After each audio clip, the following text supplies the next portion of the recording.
Hello and welcome. My name is Melissa from Woods and Wool, and I am so excited to be sharing with you my experience attending Rhinebeck for the first time.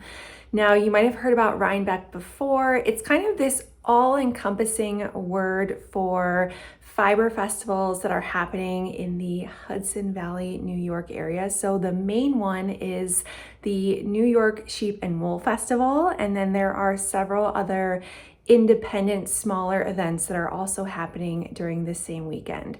So a lot of times you'll hear people talk about Rhinebeck, but it might not actually even be the main event that is in Rhinebeck, New York. The others are at different locations in the Hudson Valley area in New York. So that's probably kind of confusing, and honestly, it confused me a little bit until I actually attended and started to wrap my mind around everything. So I'm going to be sharing with you what events I went to, my thoughts on them, what I wore, and what I bought. And then at the end of this video, I'll have some tips for you if you are considering or curious about attending Rhinebeck or any of the encompassing events. So first things first, I went with my mom, who is my best fiber partner, co-pilot, whatever you want to call her. She is always my number one pick to bring to any fiber related event. It's just the best. So I was super, super glad to go with my mom, and we drove from the Detroit, Michigan area where I live to Rhinebeck, New York.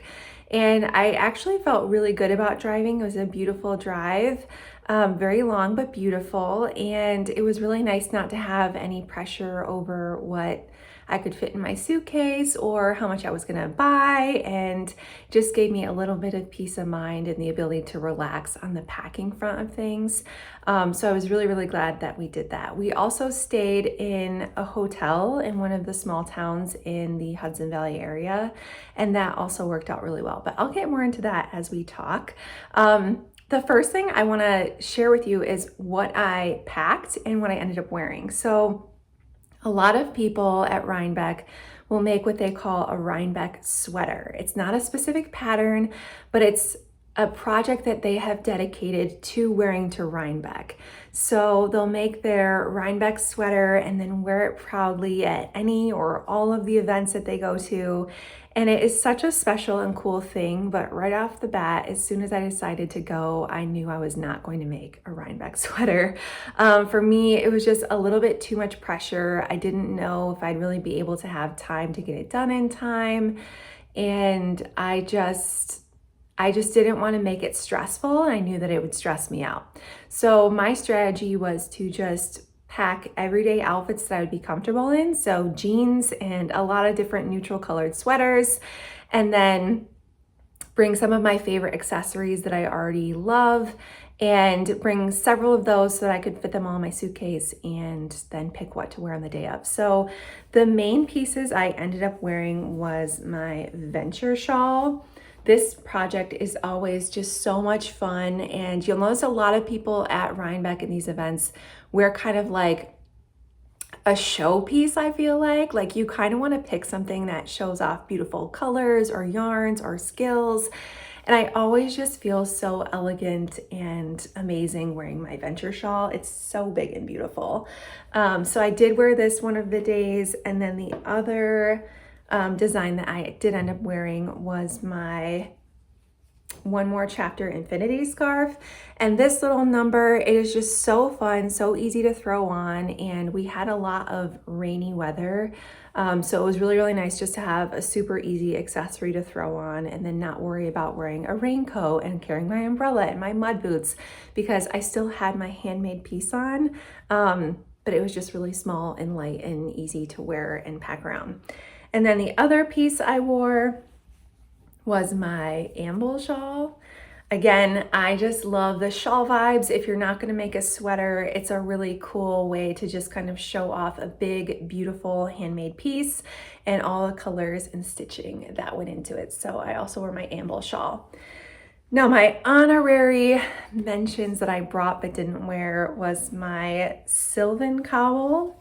This would have honestly been so cozy and comfortable, but I was seeing so many amazing like color work sweaters and these really beautiful kind of advanced looking projects that I wanted something that would stand out a little bit more than this. And while I love the Sylvan cowl, for me, this is like an everyday piece that I could wear Monday through Sunday, like every day of the week, and not get sick of it. So I love it, but it just wasn't as exciting as maybe some of the others I brought. The last piece I brought but did not wear was my Endless Infinity scarf. And while I love this scarf, I just didn't end up wearing it because I want to show off some of those beautiful, colorful hand-dyed yarns in my other projects.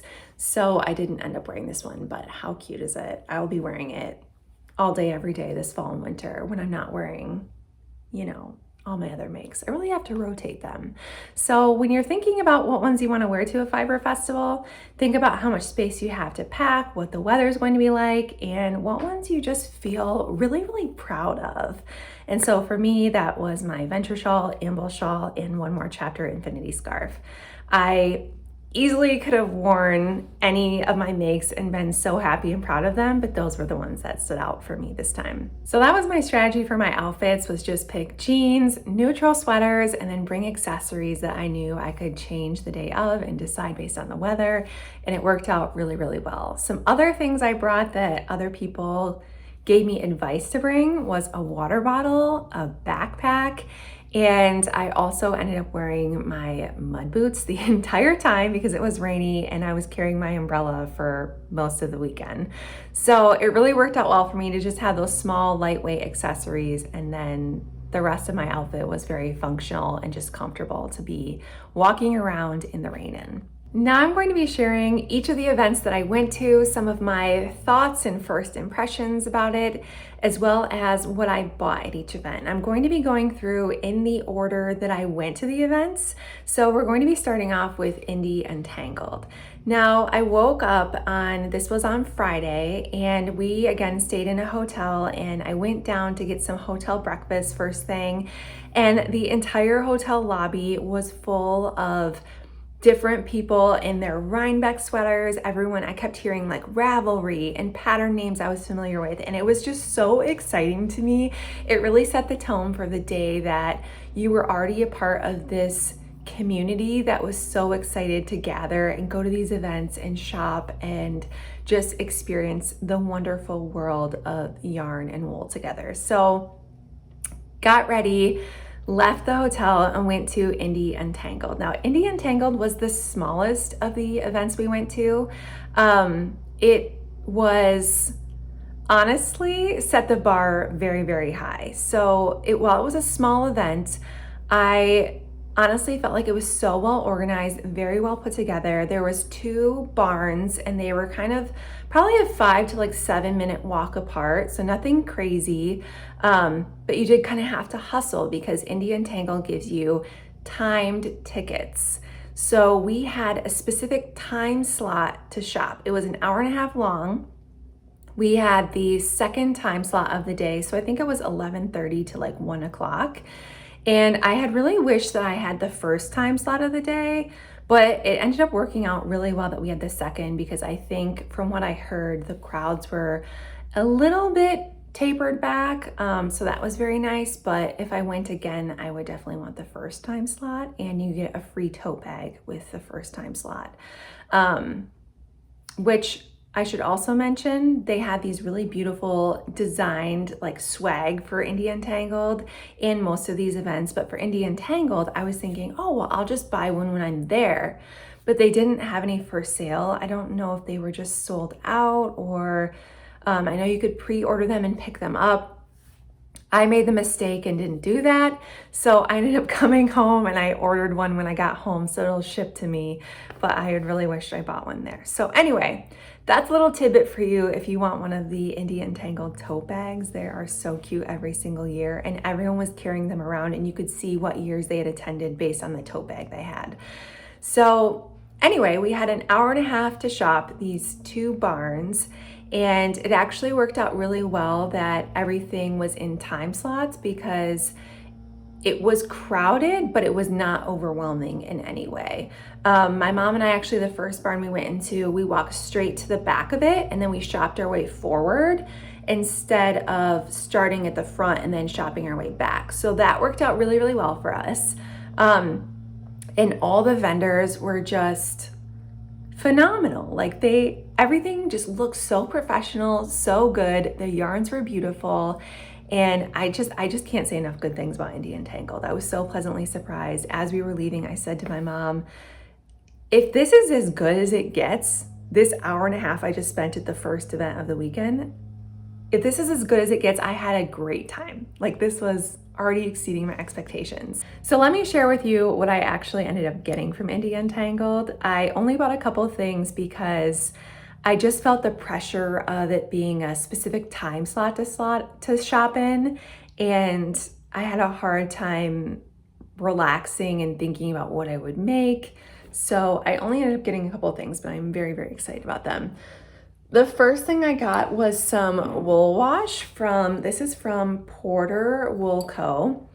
And you can see the packaging is really beautiful. This is a glass bottle with a little eyedropper to use for the wool wash. And I got two of them. I got the scent Forest Floor and I got the scent Zest. So Forest Floor is very much pine, woodsy, just the perfect woods and wool vibe. And if you know me, all winter long, like the only candle scent I really burn, or I guess maybe like 80% of the time, I'm burning a pine scented candle. So I love a good pine scent. And Forest Floor is just amazing. It's just woodsy and wearable, and I just love it. The other one I got, which is called Zest, this one is very citrusy, but it also has a nice ginger element to it. So if you've ever had like a fresh juice, which I'm a big fan of, like getting a fancy juice once in a while, this smells like a juice that would have like orange, grapefruit, maybe lemon, and then a nice healthy like ginger shot added into it. It's really refreshing, and right as soon as I smelled it, I think it was the owner of Porter Wool Company, I think her name's Caitlin, I said, I would drink this. It smells so good. And I also asked her if she had any hand creams or like hand products, lotions or anything in these scents. She does not yet. And I say yet because I don't know, maybe she'll plan them in the future. But if she did, I probably would have bought them because I loved these two scents. So Porter Wool Co. had a stunning booth set up.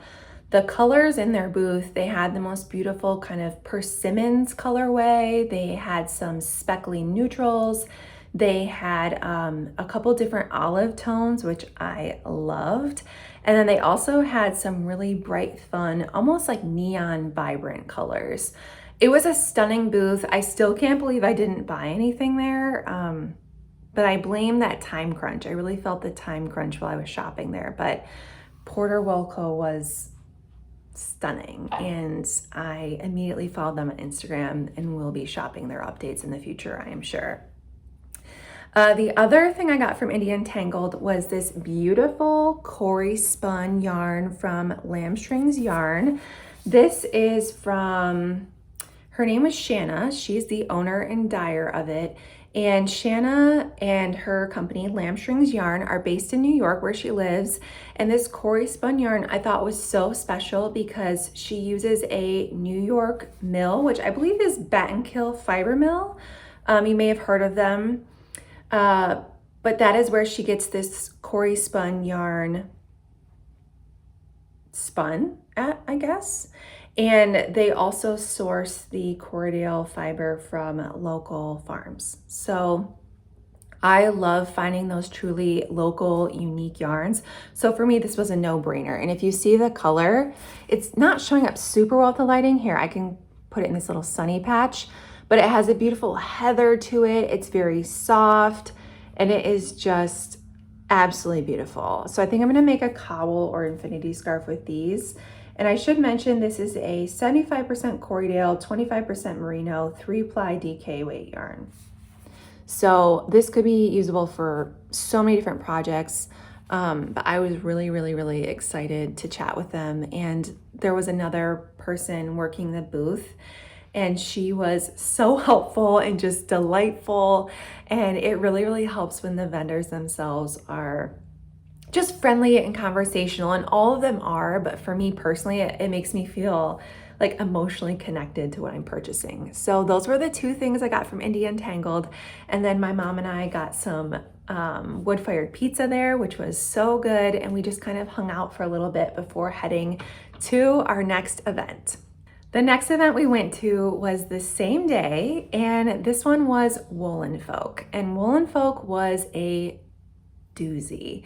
You may have already heard some things about it, and I'm not going to go into all the details of everything because I can only really share my experience as just a customer, which overall was pretty positive, but I'll explain a little bit more of the ins and outs. So Woolen Folk, I was very, very, very excited for because I knew that there were some companies there like Explorer Knits and Sewrella Yarn and some others that I follow on Instagram that I was just so excited to meet and see these people in person. So I was going in with very, very high hopes and so much excitement, especially after Indie Untangled. I was just so excited to continue on this amazing momentum that the day had started with.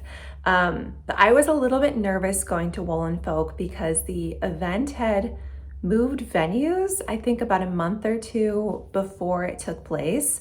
And I was nervous about parking. So that was the first thing in my brain. I wasn't sure what parking was gonna look like and how far away I'd have to park and all these things. So I was kind of nervous about that.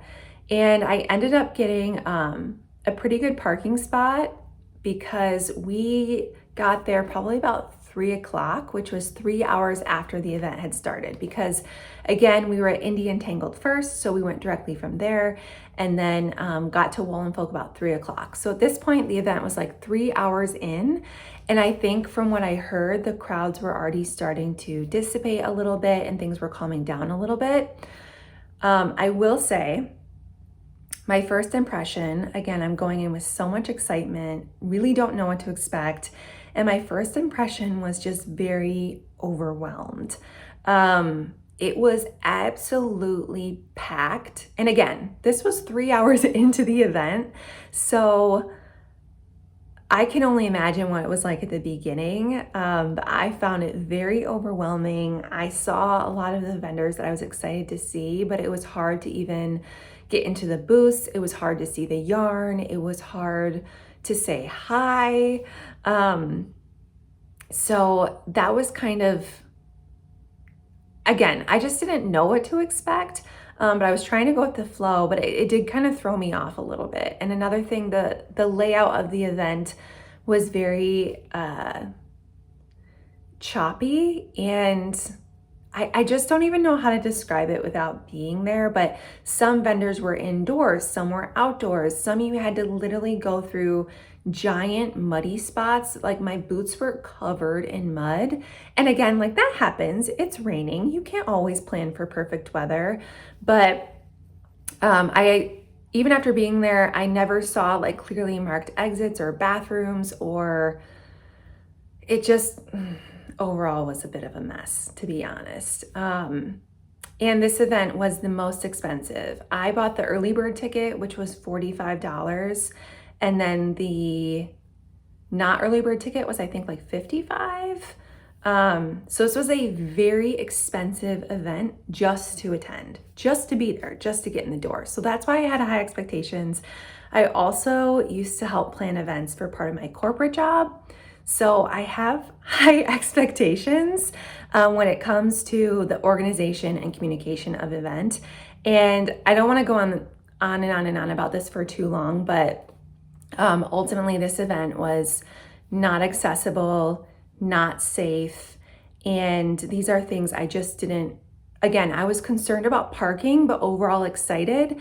And it wasn't until later that I started to wrap my mind around the crowds and the layout. And not only was it not a good shopping experience, I just don't even think I would really feel safe attending again. So Woolen Folk was still an overall positive experience for me because of the vendors and because I didn't have any significant accessibility issues, which is a huge privilege to say. So again, I was literally going through mud puddles, climbing 5 flights of stairs. it's a huge privilege to say I still had a positive experience, but again, I came a few hours later, and I'll explain. The vendors were so good. They were so professional. I didn't even really understand the poor experience that they had because they showed up, they were smiling, they were making the absolute best of it for all of the attendees. And I just, again, if I was them, I just don't know that I would have been able to put on the same smiling face that they did. So I'll put a link in the description of everything, all the festivals I've mentioned, but for Wool and Folk, I'd like to put in the list of vendors so that you can go and support them and shop for them, because from what I've heard, this was a pretty huge disappointment or even devastating experience for a lot of them. So again, this was not what I really expected, even going in without expectations. But the vendors I did get to see were amazing, and I ended up staying until just before the event was actually over. And at this point in time, it was completely dark outside, so it was very hard to see the yarn. But I think what kind of turned around the experience for me was at this point in time, I actually got to go into the booths, I got to see the yarn, I got to chat with the vendors, and I'd also bumped into several different maker friends that I hadn't seen in 5 years or more. So it was really, really special for me to run into those people and then finally get a chance to see some of the vendors, talk with them, and pick out yarn. Hopefully that gives you an idea of my perspective. I'm not the expert on this, but you can read a lot of other people's experiences, and I'm sure more will be sharing in their recaps and things like that. But there was a lot to unpack there. So I'll show you one of the yarns I got. This is from Camellia Fiber Company. This is the Magic Rainbow Sprinkles yarn on worsted weight. And I nearly have bought this yarn online before, but I wasn't sure I wanted to get it because it's just hard to see like what it would really look like in person. So I saw it there and I went to the booth, which I felt terrible for these vendors because they were in this dark booth, a huge, not even mud puddle, but just like a huge patch that was unavoidable. But there they were, smiling, so friendly, just can't say enough good things about. It was Camellia Fiber Company, and then I think J'adore Fibers was in the booth with her. They both had yarn there, and they were just delightful. And that says a lot considering the circumstances of everything that they went through to be there. So this was a huge, pleasant surprise to see them. I loved this yarn, and again, it was very dark, so I literally asked them, I was like, can I take this out from under the tent and go look at it in the natural light? And they were like, absolutely. So they trusted me to carry a skein through the mud just so I could see the color. And I was like, yes, I need it. So I got 2 of these to make my toddler a sweater. I've been wanting to make her kind of like a colorful but neutral sweater, and this yarn is just perfect. And it actually glows in the dark in UV light. So if you have like a black light or something, the speckles glow, which is super fun. And then the next day at New York Sheep and Wool Festival, I saw a girl wearing her Rhinebeck sweater. It was beautiful. It was speckly. And I stopped her and I was like, oh my gosh, where did you get the yarn for your sweater? And she was like, oh, it's from Camellia Fiber Company. And I was like, is it the Magic Rainbow Sprinkles? And she was like, yeah, that's the one. I was like, I just bought that yarn, and seeing her wear a whole sweater in it, it was just stunning. So I was super, super glad I got these. Just absolutely beautiful yarn, delightful owner, and just very, very, very happy to find it and see it in person. The other 2 yarns I got from Wool and Folk. You know what I don't have here? I got some soap. I'll have to see where I put the soap. I don't have it with me, but I did get some soap there that was really, really yummy smelling. So I'll have to link that or something in the description. But it was really nice. So the other 2 yarns I got from Wool and Folk was I had to go visit Explore Knits, and she had these beautiful mini skein sets. And this is just everything I would have wanted. We've got some super, super fun pops of neon here, which were from her neon collection. And then we also have a really pretty, let's see if I can just take some of these out for you so you can see them. These are the other 3 colors. Oh yeah, you can see that way better now. So these are like those really beautiful earthy colors, and then the pops of neon are just so much fun with them. Next up, I was so excited to see Sorella. I love Ashley, Brooke, CJ. The whole yarn furry team at Sorella is always making magic, and I knew I wanted to go to their booth because they had a mini palette kind of experience where they had probably 50 or 60 different mini skein colors, and then you got to build your own mini skein palette out of them. So this is the palette I made. Let's see, you can kind of see that good there. I really wanted something fun and unique that had some of like the signature colors that I love to wear, like a forest green. We've got white. I think this color is Speak Easy, which is a very dark charcoaly plummy color. And then we've got some blush. This is like a light brown. We've got a hot pink. Like, I just wanted something different and fun with pops of contrast. So this is what we ended up with. I will forever cherish the experience of making it because I am a very indecisive person. And again, this was in the dark right before the event closed. So I was standing there with Brooke and Ashley. We were using a phone flashlight to see the colorways and try and put them together. And they were just so patient and kind and helping me and my indecisiveness make just the perfect palette for me. So this is so fun and it just felt me. I'm very, very, very excited about it. So that is everything I got from Wool and Folk. Again, bit of a complicated experience, but I am just really, really glad that everyone, was safe and I got to meet the people I did and I love the purchases I got. But that event could have really, really, really been amazing and it fell short just due to the organization and communication. So take that for what you will, make your own decisions and definitely check out what others have to say about it, especially the vendors, if you're curious to learn more. The next event I'm going to talk about was the New York Sheep and Wool Festival, and this is kind of the original Rhinebeck. This is the one when people talk about Rhinebeck, they're usually talking about either these different events all together or this one, which is the New York Sheep and Wool Festival. So this one is in Rhinebeck, New York, hence the nickname. And it's at the Dutchess County Fairgrounds, which is just a beautiful, ginormous fairgrounds with tons of beautiful barns and just a really, really beautiful place. It was also very, very, very busy. It does go on Saturday and Sunday. And at first, my mom and I weren't sure if we would do it all in one day or if we'd want to go both days. And we did end up going both days, Saturday and Sunday. And I am so glad that we did because I don't even know how people do it all in one day. There was so much to do and see and people to talk to. And it was just an amazing experience.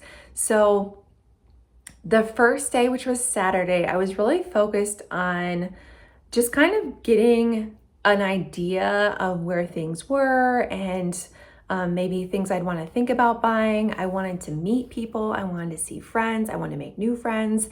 And a lot of that happens on what they call the hill. So the hill is quite literally just this big hill where meetups happen all day long. So different designers sometimes have meetups there, or oftentimes you can do what I did, which is just kind of stand around there for a couple hours and you just bump into so many people that you know and have a great time catching up with them, seeing what they're wearing, taking pictures together. It's just the best experience. It's kind of like the first day back at school where you like see all your friends again. It was just a huge, huge highlight for me.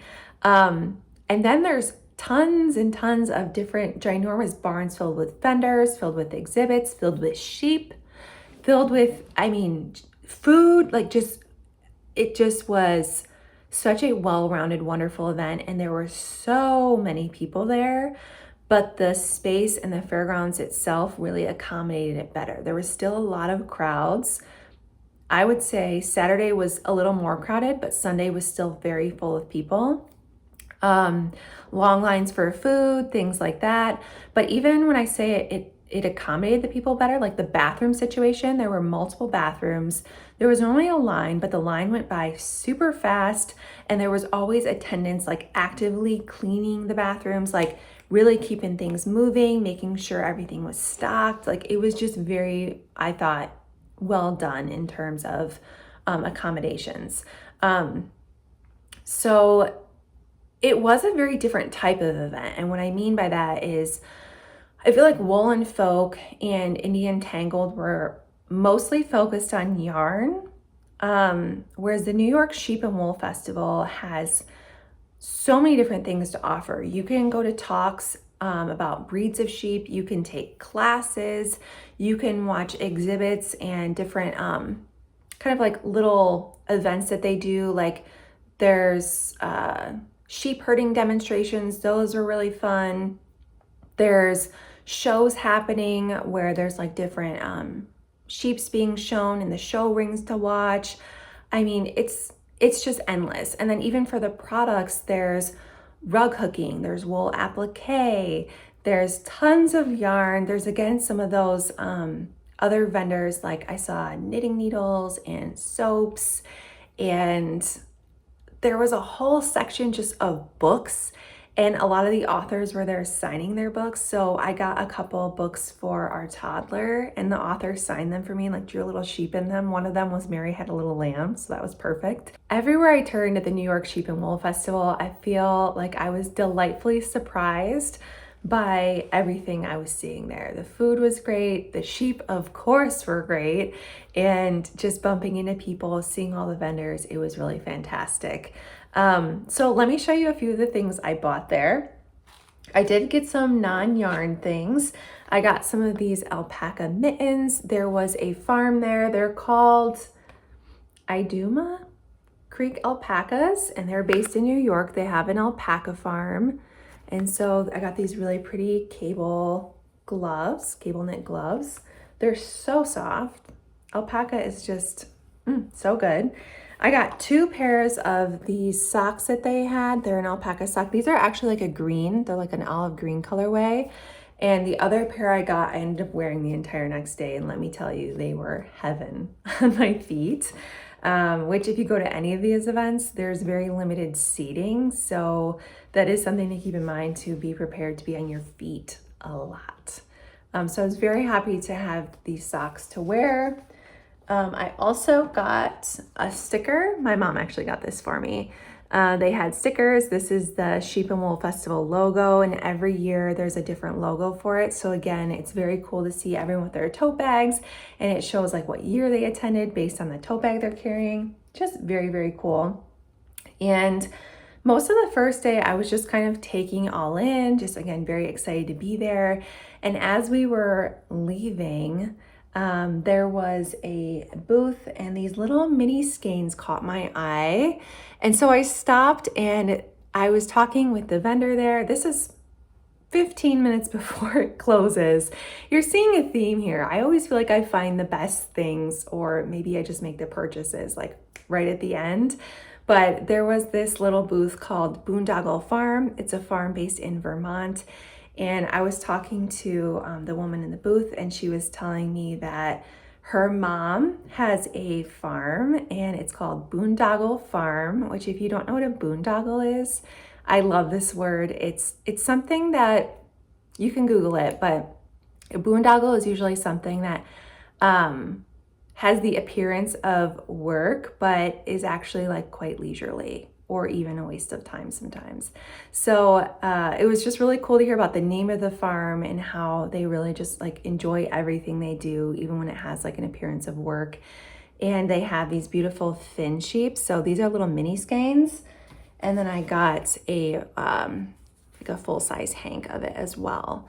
So I was really surprised with the Finn sheep because I expected it to be a little bit more coarse. It is more of a rustic-y farm yarn, but it's incredibly soft. It doesn't have the microns on it, but I was so shocked at how soft the fin sheep was.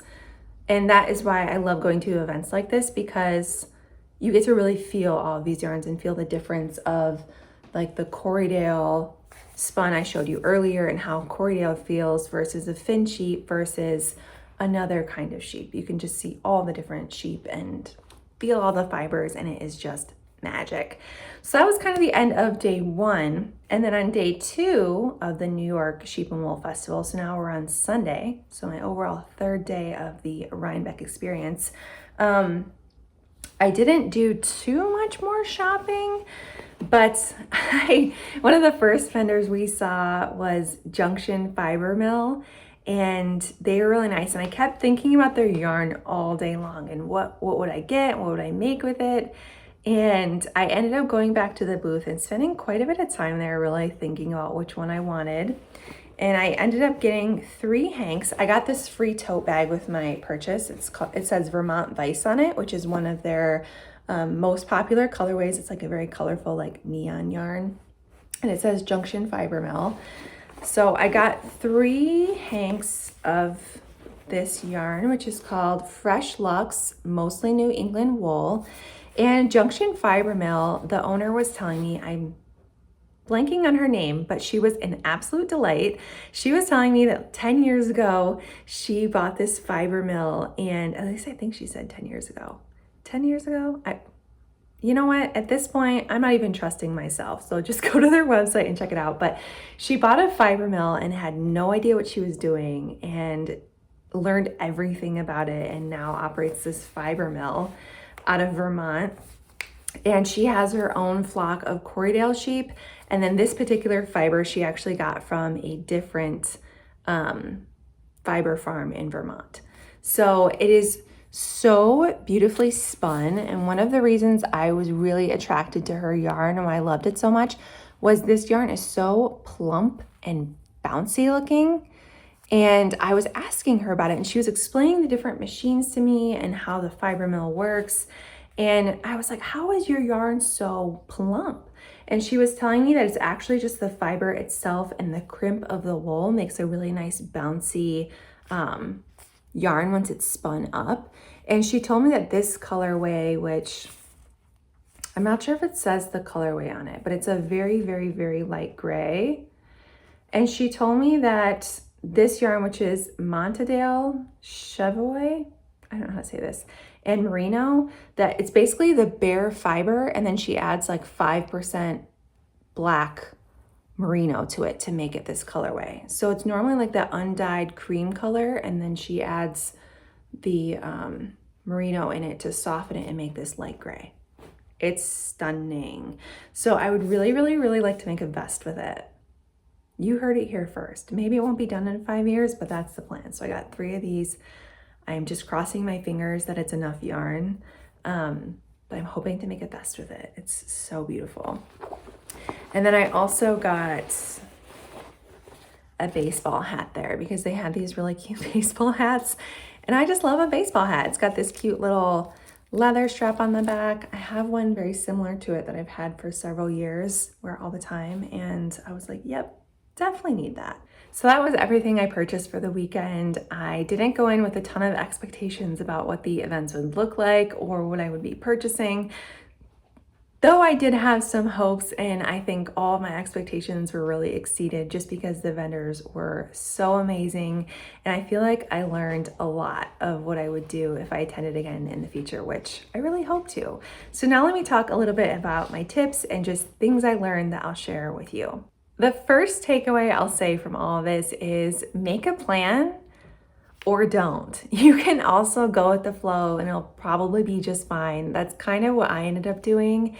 And I was really happy because I didn't have any super big expectations of what vendors I wanted to get, or some of them had exclusive colorways. And I was really just going in open-minded, hoping to be inspired, and I definitely was. So even if you go in without a plan or without a project in mind, you will definitely be able to find yarns and things to take home because there's just inspiration everywhere. Even just seeing what all of the attendees are wearing is just so inspiring. So don't worry about it too much if you don't go in with an exact plan, but it can be helpful. One thing I will say I learned from my mom is she made a do not buy list of things that she did not want to buy. And I did find that quite helpful because on my do not buy list, which was really only one item, but I said to myself, Melissa, you do not need another tote bag or project bag. And that really helped me because I knew if I saw one that I was absolutely in love with, I would still let myself get it. But it did kind of help me eliminate shopping for too many project bags and things. And I just have so many already that I feel like I'm very picky and I like what I like. And I only ever have a couple whips going at a time. So I really don't have a need for like 10 project bags. So it was really helpful for me to think about what do I not want to buy, and that can kind of help you stay focused on the things that you would like to get and come home with. So I did find that super helpful. Shout out to my mom for that idea and coming up with a do not buy list. Now, if you are trying to kind of come up with some yarn you want to buy, definitely look at how much yardage you might need, the weight of the fiber you'd be looking for, as well as think of any colors. It's very easy for me to get caught up in what colors are very exciting versus I have to take a step back and think about, if I'm going to make a wearable, what colors do I actually wear? So that's always something I try and keep in mind anytime I'm shopping for yarn is sometimes I love a color and then I realize that I never reach for it to wear. So just kind of trying to stay true to myself and kind of having at least an idea of what you would like. And one thing I actually did have kind of a rule for myself is I didn't want to buy one skein of everything or of anything because then I just end up with like one skein of like a bunch of random different yarns and all I can really make with it is like a hat or something. And so I wanted to at least get 2 skeins of a yarn I got. So that worked out well for me. And then I also knew I wanted to stay a little more focused on DK or worsted weight because that's kind of what I've just been craving to use lately and thought that I would enjoy adding those to my stash. And I will also say, while I was shopping, I usually am coming up with a plan as I'm shopping for the yarn. So everything I bought, for example, these 2 skeins I got, I immediately thought of exactly what I wanted to make with them, a cowl or an infinity scarf. But if I changed my mind, these 2 skeins could easily be made into something else. So I went in, shopped, got inspired by it, thought of a plan, but still am flexible if I start to swatch and that's not just what these are meant to be. So just kind of give yourself some grace in that it's very hard to be overwhelmed by so many beautiful things, so many people around, and just know that you might have a little FOMO of things you didn't buy and be flexible and give yourself some grace if you do buy things that you can change your mind later, and that's totally fine. I think the biggest thing for me was just planning on the people I wanted to see, whether that was vendors or whether that was meeting up with friends. And I really dedicated a lot of time to catching up with people. And I took no shame in taking pictures. Anytime I was with a friend, I was like, can we please take a picture? I just want to remember this forever. So please don't feel weird or self-conscious. I found taking pictures and looking back at them was a huge highlight for me. And one example was my mom was wearing the Night Shift by Andrea Mowry, which is just a big, beautiful shawl. And my mom had really wanted to see Andrea Mowry, and Andrea did a meetup on the hill. So my mom and I were thinking, okay, well, we'll go over that way at that time to see if we can kind of get an eye out and see all the beautiful projects of people that have made with her patterns and get to see her. And then we ended up running into her before that. And we just ran into her in like a random spot. And I was like, Mom, look, there's Andrea Mowry. And my mom was like, oh my gosh, we were both kind of starstruck, to be honest. And so my mom had taken off her shawl and I was like, Mom, we are putting that back on and we're going to take a picture, because there was some other people around her chatting with her and they had taken pictures. So I didn't feel like I never want to impose on someone or make them uncomfortable. Let's say I would never ask someone for a picture if they were in line for the bathroom or if they're like mid eating a sandwich. But Andrea seemed to be really happy chatting with people. And my mom was like, no, we don't need a picture. And I was like, Mom, we're gonna do this. So I put the shawl back on my mom, like arranged it really pretty, and we went up and asked, and we spent a minute talking with her and got to take a picture, and it was just such a memorable moment. I will cherish it forever. It was so special. And so there was a lot of things like that, just bumping into people and talking with them, and it was just the absolute best part.